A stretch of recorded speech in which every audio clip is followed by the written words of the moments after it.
مسلمانوں کے گھر میں تو نہیں ہوتا نا یہ سب کچھ، یہ صرف ہندوؤں کی بات ہے، ہندوؤں کے گھر میں ہو رہا ہے۔ اور شادی جس سے ہوئی ہے وہ تو گھونگھٹ کر کے بیٹھی ہے، جس سے شادی ہوئی ہے وہ نظر نہیں آ رہی، اور اس سے پہلے سالی محترمہ دودھ کا گلاس لے کے اپنے بہنوئی سے اٹکیلیے کر رہی ہے، اس کو کڑوا دودھ پلا رہی ہے، اس کو نمک والا دودھ پلا رہی ہے، اس کو مرچوں والا دودھ پلا رہی ہے۔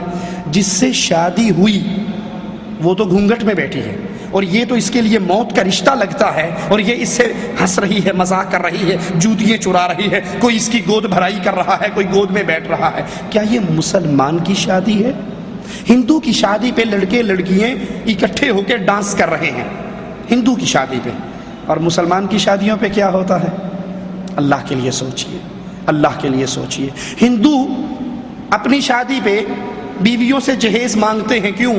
اس لیے کہ ان کے مذہب میں مرنے کے بعد، باپ کے مرنے کے بعد لڑکیوں کو وراثت نہیں ملتی، جو لینا دینا ہوتا ہے وہ جہیز کے نام پہ ہی دے دیتے ہیں۔ مسلمانوں تمہاری شادیوں میں کیا ہوتا ہے؟ اس کے گھر سے ٹوٹی ہوئی چارپائی بھی آئے گی نا تو ٹرک میں لوڈ ہو جائے گی، ابھی لڑکی گھر سے نکلی نہیں، ٹرک پہلے روانہ، 2 دن پہلے سامان روانہ ہو جاتا ہے۔ انا للہ و انا الیہ راجعون۔ یہ شادی رام چندر کی اور یہ شادی عبد الرحمن کی، اس میں کوئی فرق نہیں کر سکتا۔ اس عبد الرحمن کو جو شادی کے موقع پہ رام چندر کی سیرت اپنا چکا ہے، صرف اس کی بیوی جانتی ہے کہ یہ مسلمان ہے، کہ اس کی ختنہ ہوئی ہے، اور اس کو کوئی نہیں جانتا کہ یہ مسلمان ہے۔ اس کے عمل سے محمدیت کا رنگ نہیں نکلتا۔ اللہ کے لیے شادیوں میں محمدی بنو، نمازوں میں محمدی بنو، روزوں میں محمدی بنو، نکاح میں محمدی بنو، طلاق میں محمدی بنو۔ ایک ایک عمل آپ کو تبلیغ کرنے کی ضرورت نہ پڑے، لوگ انگلی اٹھا کر کہیں کسی نے محمدی دیکھنا ہے تو وہ دیکھ لو۔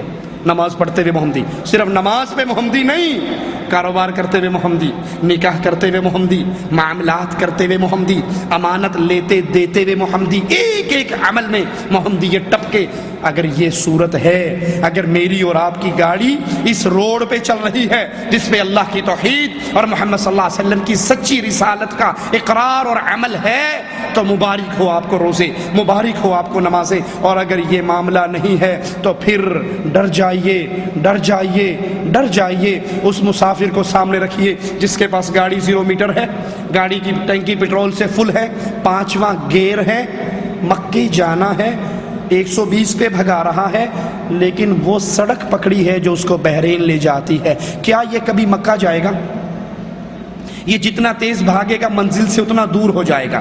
اگر آج میں نے اور آپ نے اس محمدی سڑک کو نہیں سمجھا کہ ہر بندے کی بات جھوٹ ہو سکتی ہے، محمد کی بات جھوٹ نہیں ہو سکتی، ہر بندے کی بات کو ٹھوکر ماری جا سکتی ہے، محمد صلی اللہ علیہ وسلم کی بات کو ٹھوکر نہیں ماری جا سکتی، ہر بندے کی بات کے اندر کوئی نہ کوئی کمی کوتاہی کجی ہو سکتی ہے، صرف ایک ذات، ایک امام، ایک ہستی، ایک ذات ایسی ہے جو جب بولتا ہے وَمَا يَنطِقُ عَنِ الْهَوَىٰ إِنْ هُوَ إِلَّا وَحْيٌ يُوحَىٰ، وہ دین کی بات کرتا ہی تب ہے جب آسمان والا جبرائیل کو بھیج دیتا ہے۔ اللہ سے دعا ہے اللہ ہمارے روزوں کو قبول فرمائے، ہمارے صیام و قیام کو قبول فرمائے، ہماری محنتوں کو قبول فرمائے، ہمیں زندہ رکھے، ایمان پہ رکھے، ہمیں موت دے تو اس حال پہ دے۔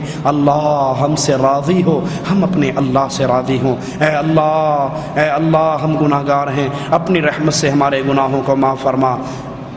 اللہ ہم خطا کار ہیں، اپنی رحمت سے ہماری خطاؤں کو معاف فرما۔ اللہ ہمیں جب بھی موت دینا اس حال میں دینا تو ہم سے راضی ہو، ہم تجھ سے راضی ہوں۔ ہمیں اللہ اپنے حبیب محمد کریم صلی اللہ علیہ وسلم کے جھنڈے کے نیچے جگہ دینا، جنت میں ان کا پڑوس عطا فرمانا۔ اللہ جنت کی سب سے پیاری نعمت تیرے پیارے چہرے کا دیدار ہے مولا۔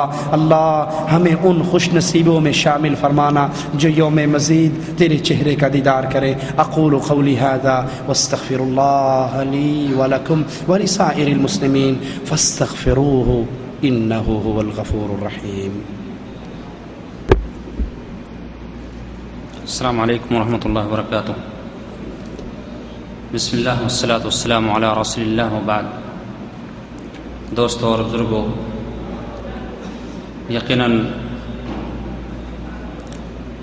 یہ آپ لوگوں کا قیمتی وقت ہے، روزے کی حالت میں ہیں اور آپ لوگ یہاں تشریف لائے ہیں، اور شیخ کی تقریر سے آپ مستفید ہو رہے تھے۔ اللہ تعالیٰ سے دعا ہے اللہ تعالیٰ ہم تمام لوگوں کو اجر عظیم عطا فرمائے، خاص کر ہمارے شیخ جو مسلسل پروگرام ہونے کے باوجود یہاں ہمارے لیے وقت دیا ہے۔ اللہ تعالیٰ سے دعا گو ہوں اللہ شیخ کو بہترین جزا عطا فرمائے۔ میرے دوستو، آپ لوگوں کو سوال کے لیے پرچہ دیا گیا ہے۔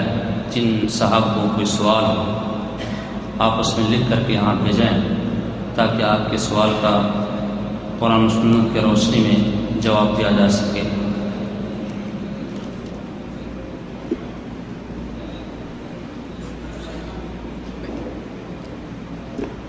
بیٹھیے مائک میں ادھر کرا دیتا ہوں شیخ، آرام سے شیخ۔ نہیں نہیں کچھ نہیں، شیخ اتنی دیر کھڑے رہے ویسے میں نہیں ادھر کرا دیں جزاک اللہ، چھوڑ دیجیے، ٹھیک ہے۔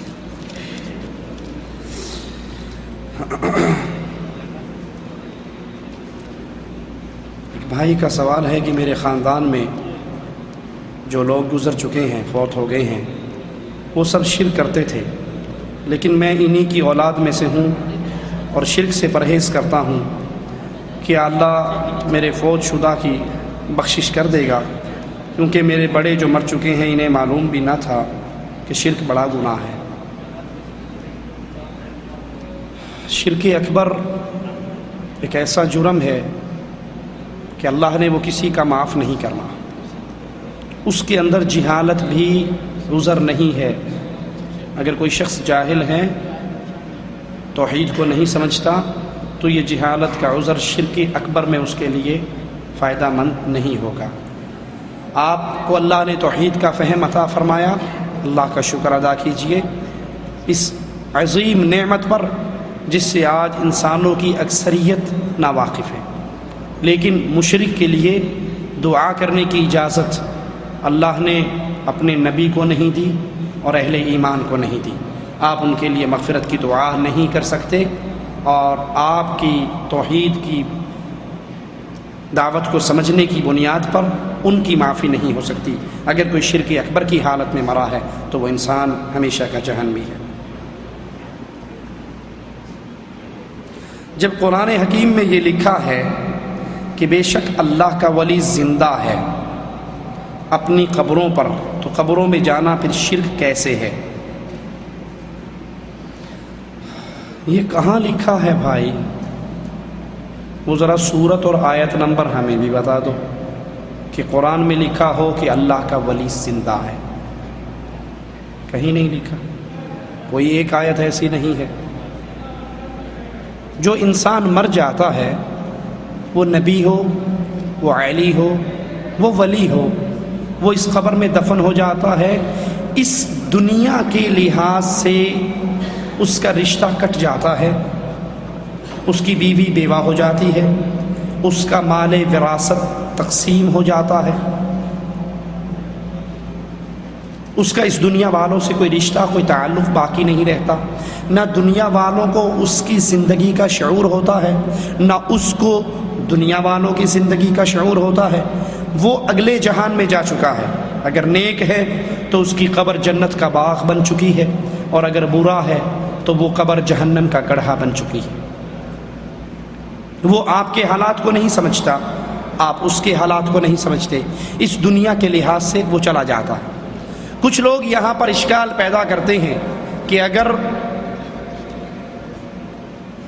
مرنے والے کی بیوی بیوہ ہو جاتی ہے اور مال تقسیم ہو جاتا ہے، لیکن رسول اللہ صلی اللہ علیہ وسلم کی بیویوں کو دوسرا نکاح کرنے کی اجازت نہیں تھی اور ان کا مال وراثت بانٹی بھی نہیں گئی، یہ دلیل ہے کہ اللہ کے نبی صلی اللہ علیہ وسلم زندہ ہیں، امت کے حالات کو دیکھ رہے ہیں، سن رہے ہیں۔ تو اس کا جواب سنیے، اللہ کے نبی صلی اللہ علیہ وسلم کی بیویوں کو دوسرے نکاح کی ممانعت کیوں تھی؟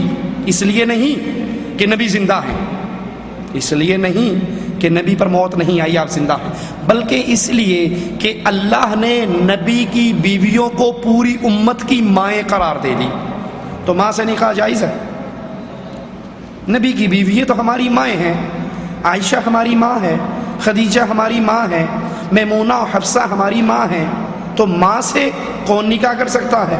ماں سے نکاح حرام ہے۔ نبی کی بیویوں سے نکاح حرام ہونے کی دلیل یہ نہیں کہ نبی زندہ ہیں، جیسے احمد رضا خان بریلوی ملفوظات احمد رضا میں لکھتے ہیں کہ نبیوں کی بیوییں نعوذ باللہ ثم نعوذ باللہ نقل کفر نباشد، نبی کی بیوییں اپنی قبروں میں زندہ ہیں، نبی اپنی قبروں میں زندہ ہیں، ان کی بیوییں ان قبروں میں پیش کی جاتی ہیں جن سے وہ شباشی کرتے ہیں۔ لا حول ولا قوت الا باللہ، انا للہ و انا الیہ راجعون۔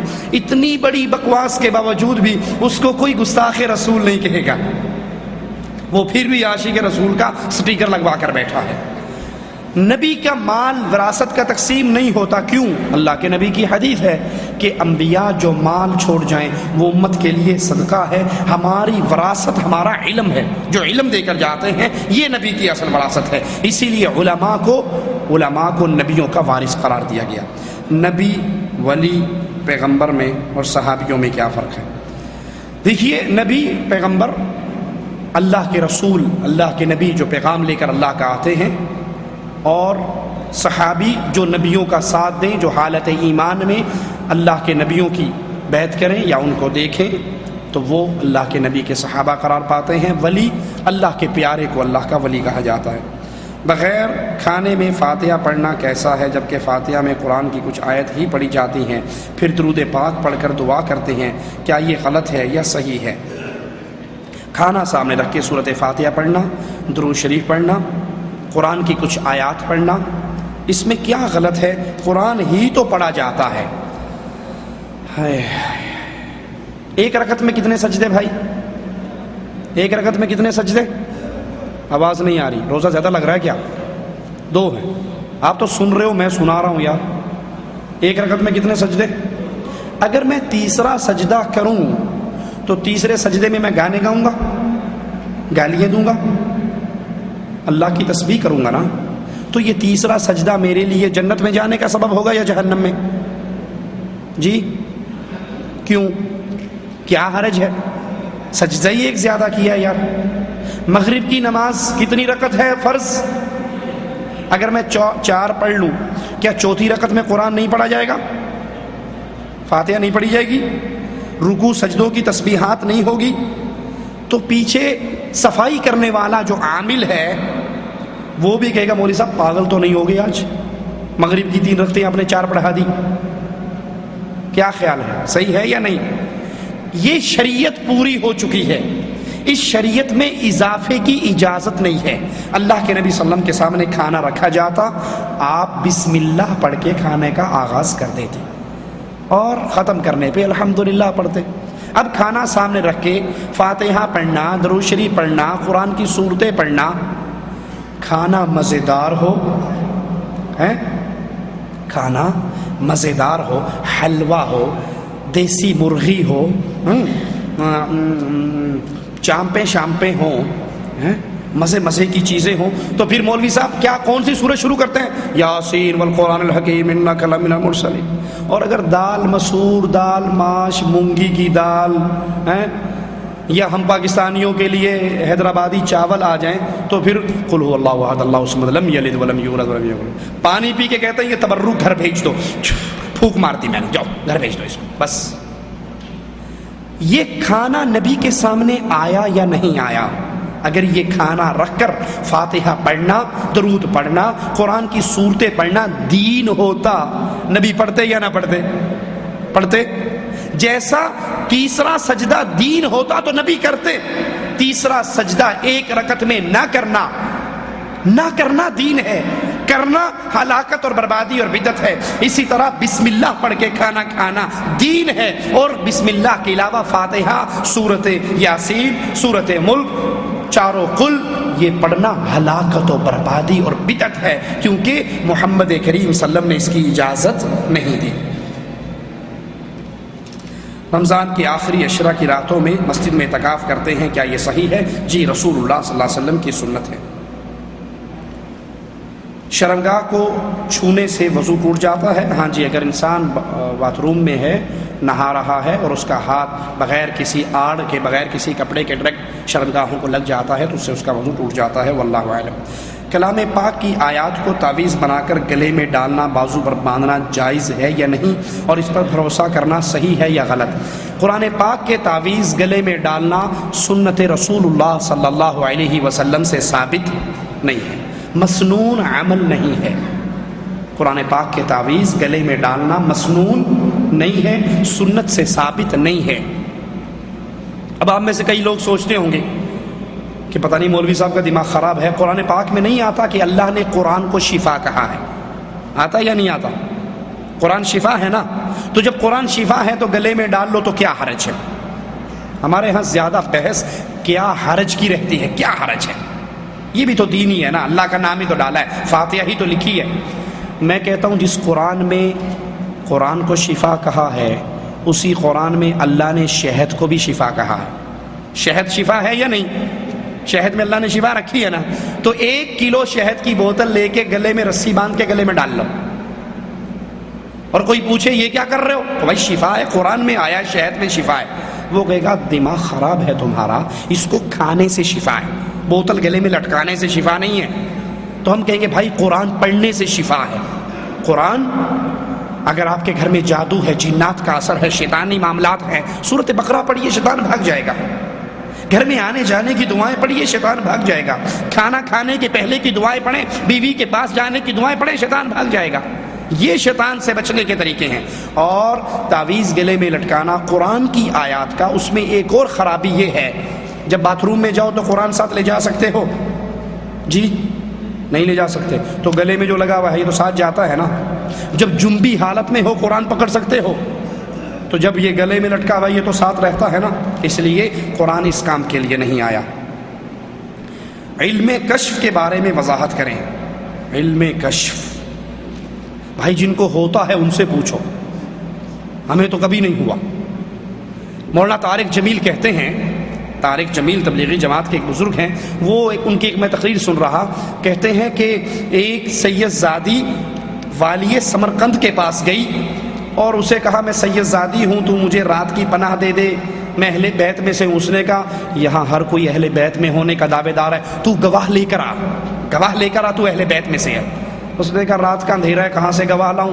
کسی نے کہا یہ تجھے کچھ نہیں دے گا، وہ آگ کا پجاری پارسی بیٹھا ہے اس کے پاس چلی جا۔ اس کے پاس گئی، کہا میں رسول کی بیٹی ہوں، مجھے پناہ دے دے۔ اس نے فوراً پناہ دے دی۔ اب یہ رات کو والی سمرقند سویا تو اس نے خواب دیکھا کہ میں جنت میں ہوں، بہت خوبصورت محل ہے، تو اس کے دروازے پر اللہ کے نبی کھڑے ہیں۔ میں نے کہا اللہ کے نبی یہ محل کس کا ہے؟ کہا مسلمان کا۔ میں نے کہا اللہ کے نبی میں بھی مسلمان ہوں۔ کہا تو مسلمان ہے تو گواہ لے کر آ، رات میری بیٹی تیرے پاس آئی تھی پناہ مانگنے کے لیے، تو نے کہا تھا گواہ لے کر آ، اب تو اپنے اسلام پہ گواہ لے کر آ۔ یہ ہڑبڑا کر اٹھا، کہا بہت بڑی غلطی ہوگی، باہر بھاگا، لوگوں سے کہا وہ ایک آئی تھی کہاں گئی؟ کہا وہ اس پارسی کے پاس گئی۔ صبح صبح اس کا دروازہ بجایا اور اس پارسی جب باہر آیا کہنے لگا جو منہ میں آتا ہے مانگ لے، یہ خاندان مجھے واپس کر دے۔ کہا سودا جان کر دیکھ کر کوئی واپس نہیں کرتا، جو خواب تو دیکھ رہا تھا وہی میں دیکھ رہا تھا۔ لائن ملی بھی تھی، بلیوٹوتھ کے ذریعے ادھر بھی رسالہ جا رہا ہے، ادھر بھی۔ یہ انٹرنیٹ اب آیا ہے، ادھر پرانا انٹرنیٹ، طارق جمیل صاحب کا پرانا انٹرنیٹ چلتا ہے۔ کہا وہی خواب جو تو دیکھ رہا تھا سیم وہی خواب میں دیکھ رہا تھا، جب تو ہٹانا پیچھے ہو کر میں آگے آ گیا تو اللہ کے نبی نے کہا تو نے میری بیٹی کو پناہ دی تھی نا، چل یہ تیرا محل ہے، ہیں؟ تو میں رات تک پارسی تھا، اب میں کلمہ پڑھ کے مسلمان ہو گیا، وہ محل مجھے مل گیا ہے۔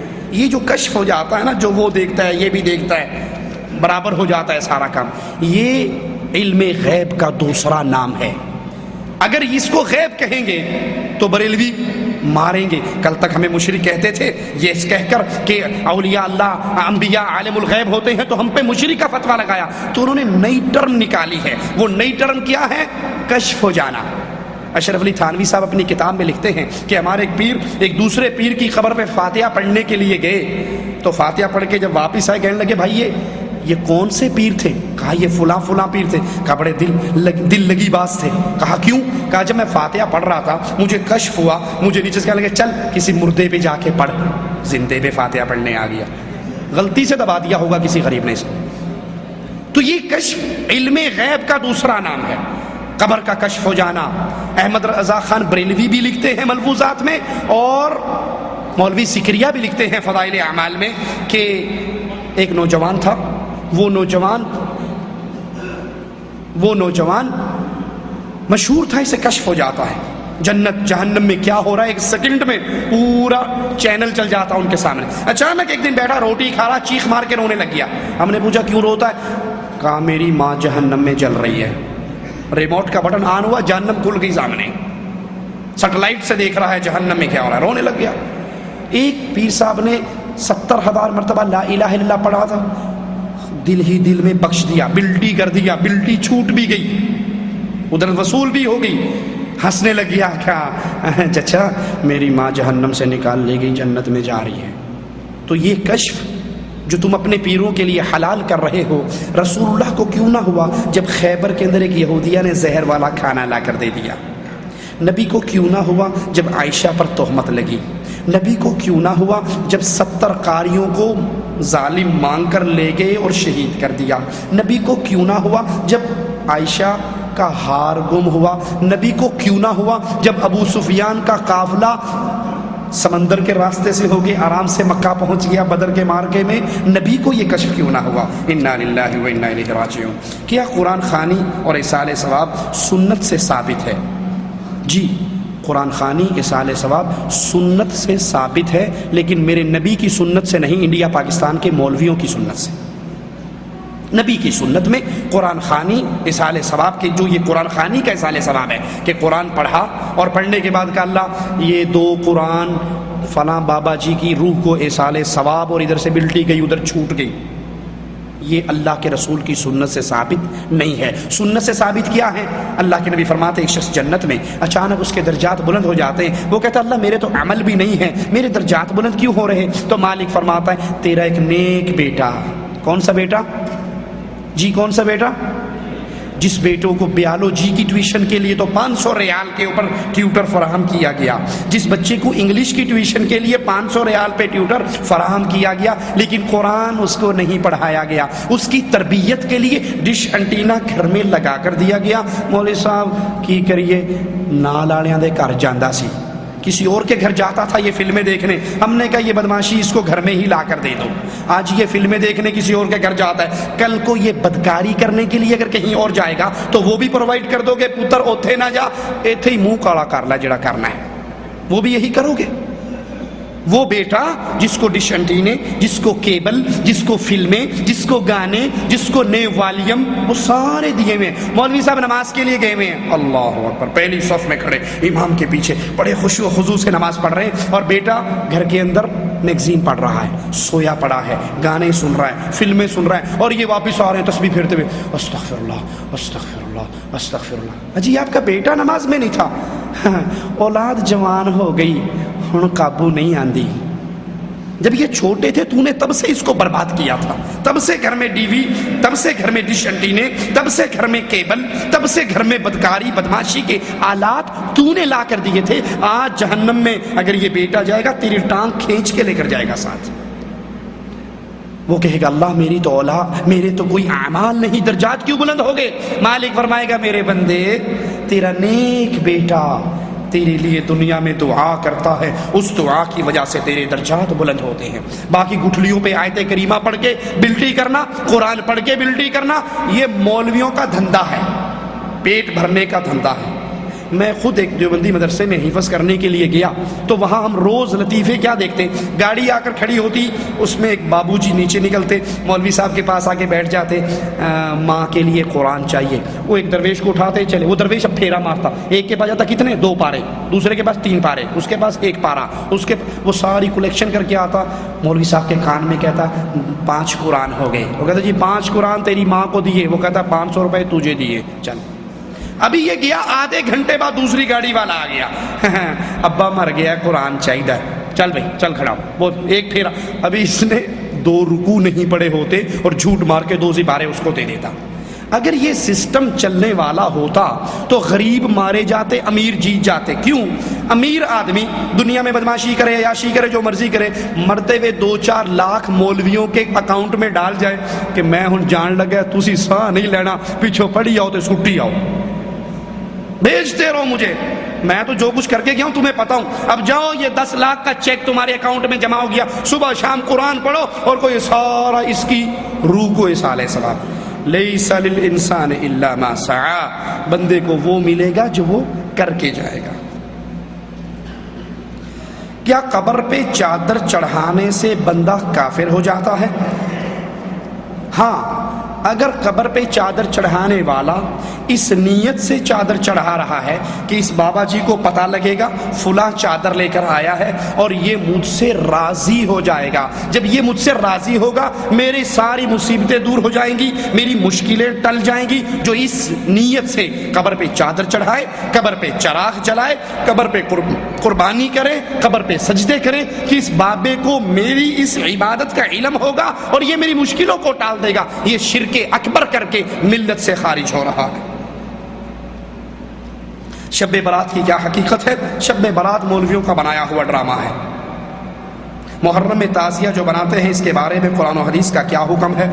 جب قرآن اور حدیث پورا ہوا اس وقت تعزیہ نہیں تھا، جب قرآن و حدیث پورا ہوا الیوم اکملت لکم دینکم کی جب آیت اتری اس وقت تعزیہ، وہ بڑا مشہور ایک لطیفہ ہے، سنی مولوی کا شیعہ مولوی سے مناظرہ تھا ایک بادشاہ کے دربار میں کہ کون سچا ہے کون جھوٹا، تو سنی مولوی نے جوتی اٹھا کے بغل میں دے لی، تو جب سٹیج پہ پہنچا وہ شیعہ کہنے لگا دیکھو اس جاہل کو اتنا نہیں پتا کہ جوتی بغل میں لے کے نہیں آتے وہاں اتارتے ہیں۔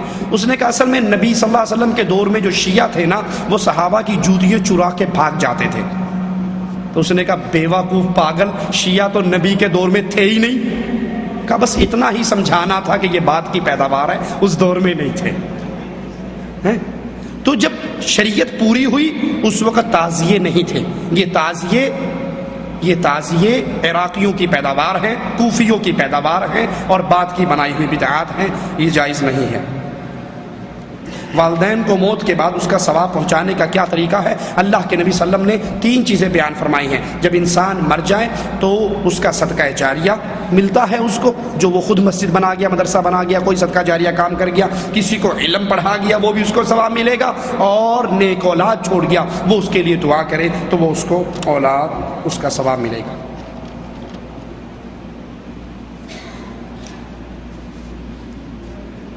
نماز کی نیت یعنی ہاتھ سینے پر باندھیں یا ناف کے نیچے؟ نماز کی نیت تو پہلی بات دل کے اندر ہوتی ہے، زبان سے نیت کرنا بدعت ہے، زبان سے نیت کرنا بدعت ہے۔ نیت ہوتی کہاں ہے؟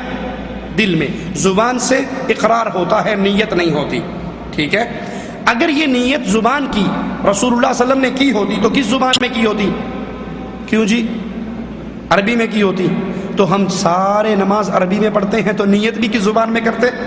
عربی میں۔ اب پٹھان پشتو میں کر رہا ہے، پنجابی میں کر رہا ہے، اردو ہندی والا اپنی زبان میں کر رہا ہے، کیرلا والا اپنی زبان میں کر رہا ہے، تو اتنا ہی سمجھنے کے لیے کافی ہے کہ یہ بعد میں ٹچ لگا ہے، ویلڈ بعد میں ہوا ہے، پہلے ساتھ نہیں تھا، ٹھیک ہے؟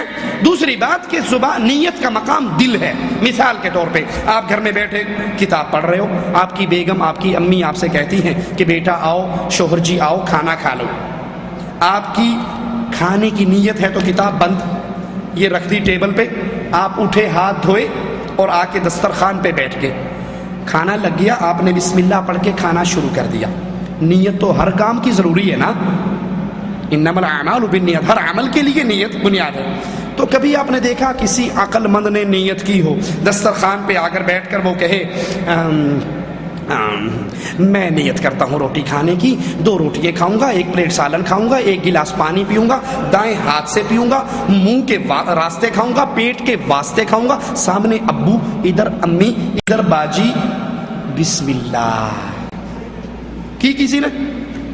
اور اگر کوئی نہ کرے اور اس کو کہ مولوی صاحب نماز میں تو تو نے نیت کرتا ہوں نماز کی، نماز 4 فرض پیچھے امام کے منہ میرا کھانا کعبہ شریف کی طرف، واسطے اللہ تبارک و تعالیٰ کے فرض، اللہ کے اوپر چھت نیچے فرض، ادھر عبد الرحمان ادھر عبداللہ، اگلی صف میں امام پچھلی میں کوئی بھی نہیں، اللہ اکبر، تو نے نماز میں تو کی تھی، کھانے میں کیوں نہیں کی؟ وہ کہے گا مولوی صاحب تیرا دماغ خراب ہے کیا؟ جب میں نے ہاتھ دھوئے تو کیوں دھوئے؟ میں نے کتاب پڑھتے پڑھتے رکھ دی تو کیوں رکھی؟ میں نے کتاب اس لیے رکھی نماز کی، کھانے کی نیت تھی، میں نے ہاتھ دھوئے کھانے کی نیت تھی، چل کے دسترخوان پہ آیا، ٹوائلٹ میں نہیں کیا، کچن میں نہیں کیا، باہر نہیں کیا، دسترخوان پہ آیا، کیوں؟ کھانے کی نیت تھی، اسی کا نام تو نیت ہے۔ ہم کہتے ہیں بھائی مسئلہ ختم ہو گیا، تو نے آذان سن کے اپنا کمرہ لاک کیا، نماز کی نیت تھی، مسواک کیا، نماز کی نیت تھی۔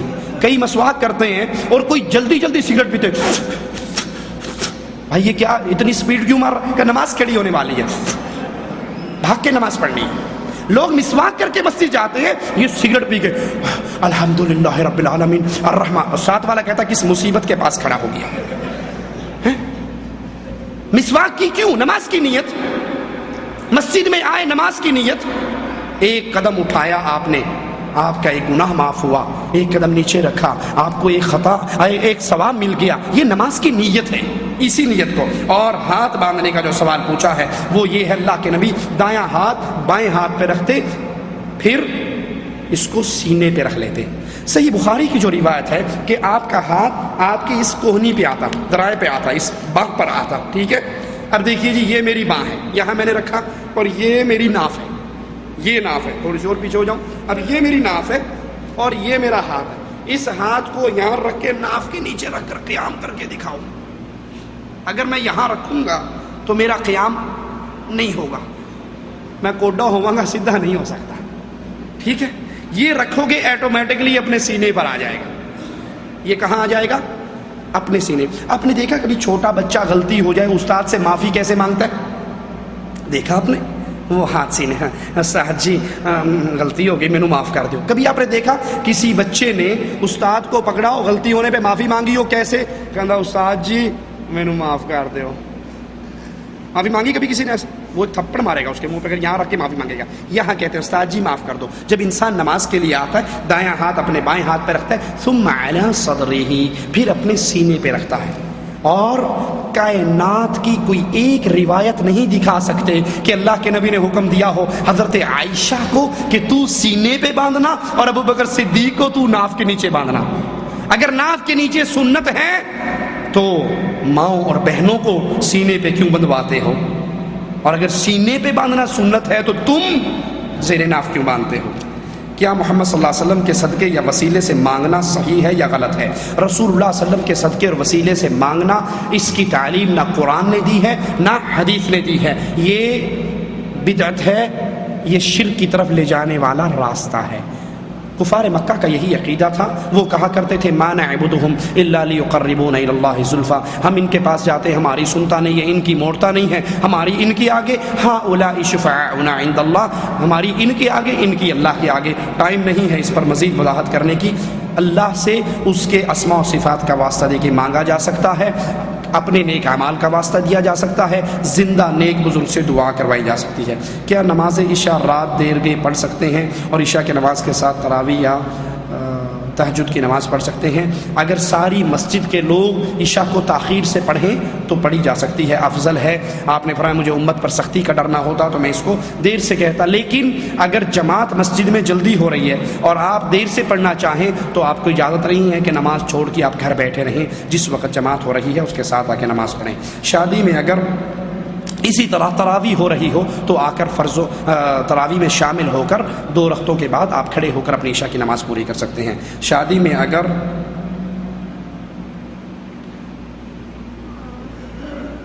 یہ شیخ پڑھیے کیا ہے، ہمیں تو سمجھ نہیں آ رہا۔ ایک شخص کہہ رہا ہے کہ تم لوگ مجھ سے دم ہوئی الائچی لے کر کھا لو تو نماز پڑھنے کی ضرورت نہیں، اس آدمی کے لیے کیا کرنا چاہیے؟ دم کی ہوئی الائچی کھا لو، نماز پڑھنے کی ضرورت نہیں، بالکل ٹھیک کہتا ہے، یہ کھا لو کیونکہ یہ جہنم کا داروغہ ہے، خود بھی جائے گا ساتھ بھی لے جائے گا، یہ اکیلا نہیں جائے گا ساتھ مروائے گا۔ اگر نماز سے کسی کو چھٹی ملتی تو اللہ کے نبی صلی اللہ علیہ وسلم وفات والی بیماری میں بار بار کہتے اصلی الناس، لوگوں نے نماز پڑھ لی، مجھے اٹھاؤ بٹھاؤ میں نماز پڑھنے کے لیے جاتا ہوں۔ کیوں علی اور فضل کے کندھوں پہ ہاتھ رکھ کے اپنے پاؤں کے سٹتے ہوئے نبی مسجد میں آئے؟ عمر خطاب رضی اللہ عنہ وارضا زخمی ہو کے گر چکے ہیں، ہوش آتے ہی پہلا سوال کرتے ہیں کیا میری نماز پوری ہو گئی؟ مجھے بٹھاؤ میں اپنی نماز پوری کر لوں۔ جو یہ سمجھے کہ کچھ لوگ ایسے ہیں، ذرا غور سے سننا، غور سے سننا، یہ مسئلہ اکثر درپیش رہتا ہے۔ اگر کسی کا یہ عقیدہ ہو کہ کچھ لوگ ایسے ہیں ہمارے اولیاء، ہمارے بزرگان، جو نماز پڑھنے کے معاملے سے اگے لنگے نہیں ہوں، مرید اور پیر اکٹھے سفر کر رہے نا، نماز کا ٹائم ہوا، مرید نے نماز پڑھی، کہا پیر جی آپ نے نہیں پڑھی، کہنا تسی پڑھیا کرو، ساڈا دل اللہ اللہ اللہ کرتا ہے، سانو نماز دی لوڑ نہیں، اندر ہی اندر نماز پڑھ لینے ہیں۔ روٹی شوٹی کھائی بھی تھی، پیپسی لسی پی بھی تھی، تھوڑی دیر کے بعد کہندا مرید کو لوٹا لے آئی پانی دا، کہندا کیوں، کہندا مینوں حاجت ہوئی ہے، کہندا ایڈی وڈی نماز اندر اندر غائب کر لی تے اینوں بھی اندروں اندروں کر لا، کہندا اے نہیں اندر اندر ہوندی، اینے اگے لا لیا مینوں۔ جو لوگ یہ عقیدہ رکھیں کہ ہمارے اولیاء اور بزرگان اور صوفیاء کرام نماز روزے کے مقام سے آگے گزر چکے ہیں، تو سنیے یہ بندہ کافر ہے، مسلمان نہیں ہے، یہ بندہ کافر ہے، مسلمان نہیں ہے، کیونکہ اللہ کی شریعت میں کسی کو یہ اجازت نہیں کہ وہ شریعت کے دائرے سے باہر نکل سکے۔ سوال کیا تھا آج، اس کی والدہ کا انتقال ہو گیا ہے، اس روز پہلے سے نماز نہیں پڑھ رہی تھی، تو وہاں کے عالم نے کہا کہ ہر نماز کے بدلے کفارہ ہے، کہا کیا کفارہ ہے، کہا 30 ٹکا۔ ہاں تو اس کو ضرورت ہوگی پیسوں کی، بیچارے نے اس کو مانگ لی ہے اتنے۔ ایک سوال ہے کہ ٹوپی پہن کر نماز پڑھنا ضروری ہے؟ دیکھیے اگر کسی کے سر پہ اچھا کپڑا ہے، رومال ہے، پگڑی ہے، عمامہ اصل میں سنت طریقہ ہے، تو وہ اس کو سر پہ رکھے نماز پڑھے، لیکن نماز کی شرط سر ڈھانپنا نہیں ہے۔ رسول اللہ صلی اللہ علیہ وسلم کی حدیث مبارکہ ہے جس کے کندھے ننگے ہوں اس کی نماز نہیں ہوتی۔ اگر سر ننگا کرنے سے نماز میں خلل پڑتا تو اللہ کے نبی کی حدیث یوں ہونی چاہیے تھی، جس کا سر ننگا ہو اس کی نماز نہیں ہوتی۔ ایسی حدیث دنیا کے اندر کوئی بھی نہیں ہے، ٹھیک ہے؟ حدیث کیا ہے؟ جس کا کندھا ننگا ہو اس کی نماز نہیں ہوتی، سر ننگا ہو تو نماز ہو جاتی ہے۔ لیکن ہمارے ہاں الٹی گنگا بہ رہی ہے۔ وہ کیسے؟ آپ چلے جاؤ ان کی مسجدوں میں، نماز شروع کرو بغیر ٹوپی کے، تو وہ پلاسٹک اور کھجور کے چھکو سمجھتے ہیں جو اونٹ کے منہ پہ چڑھتا ہے، وہ چھکو دروازے کے کونے پر پڑے ہوتے ہیں، وہ اٹھاتے ہیں اور اس کا سر پہ زور سے رکھتے ہیں۔ وہاں بھی گستاخ بے ایمان ننگے سر نماز پڑھ رہا ہے۔ ارے بھائی یہ سر ننگا کرنا گستاخی ہوتی تو حرم کے اندر اللہ کے گھر کا حج کرنے والوں کی ساروں کے سر ننگے ہوتے ہیں، ٹنڈ ہوئی بھی ہوتی ہے، تو یہ گستاخی وہاں گستاخی نہیں۔ ایک بات مجھے نہیں سمجھ آئی، شاید آپ سمجھا دیں۔ سر ننگا ہو تو کیا کہتے ہیں؟ کیا کہتے ہیں جی؟ وہابی گستاخ بے ایمان، سر ننگا ہے۔ اور اگر آپ سب کچھ ننگا کر دو، سب کچھ، تو کیا کہیں گے؟ پہنچیاں سرکاراں نے انہوں کچھ نہیں کہنا۔ اعوذ باللہ من الشیطان الرجیم۔ صرف سر ننگا ہوا تو گستاخ، سب کچھ ننگا ہوا رجسٹرڈ ولی، سٹیمپ لگ گئی، اے اولیاء اللہ نے، پہنچیاں سرکاراں نے، اے مجذوب نے، اے بس اللہ نہ لو لگی ہے، انہوں پتہ بھی کوئی نہیں کوئی شے ٹاپنی کہ نہیں ٹاپنی۔ اگر یہ سب کچھ ننگے کرنے سے ولایت ملتی تو منڈی ننگی کرنے سے تھوڑی سی ولایت تو ملنی چاہیے نا۔ یہ الٹا گنگا ہمیں نہیں سمجھ آتی۔ سر ڈھانپنا نماز کے میں ڈھانپ لو تو ٹھیک ہے، نہ ڈھانپو تو یہ شرط نہیں ہے کہ اس کے بغیر نماز نہیں ہوتی۔ قبر میں میت کے ساتھ جائے نماز اور احرام رکھنا جائز ہے یا نہیں؟ اس کے اعمال کا وقت گزر چکا ہے، اب حساب کا وقت ہے، اس کے اعمال کا وقت گزر چکا ہے، اب حساب کا وقت ہے۔ ایسی کوئی روایت ہمارے علم میں نہیں کہ میت کے ساتھ عہد نامہ رکھو، اس کے ساتھ اس کا جائے نماز رکھو، تاکہ فرشتوں کو پتہ نہیں ہوتا نا یہ نمازی یا بے نمازی، وہ جائے نماز دے کے سمجھیں گے نمازی ہے، اور احرام دے کے سمجھیں گے کہ جی واقعی یہ پکی گل ہے، عمرہ بھی کر کے آیا۔ اس کے ساتھ سعودی ایئر لائن کی ٹکٹ بھی رکھ دیا کرو کہ دیکھو یہ کنفرم سیٹ تھی اس کی اور یہ جدے سے ہو کر آیا تھا۔ نماز کے درمیان سجدے میں سبحان رب العالی کے بعد کیا اردو میں دعائیں مانگ سکتے ہیں؟ نہیں، نماز کے اندر عربی میں جو دعائیں ہیں وہی مانگی جا سکتی ہیں۔ سبحانک اللہم بحمدک اشہد لا الہ الا انت استغفرک واتوب الیک۔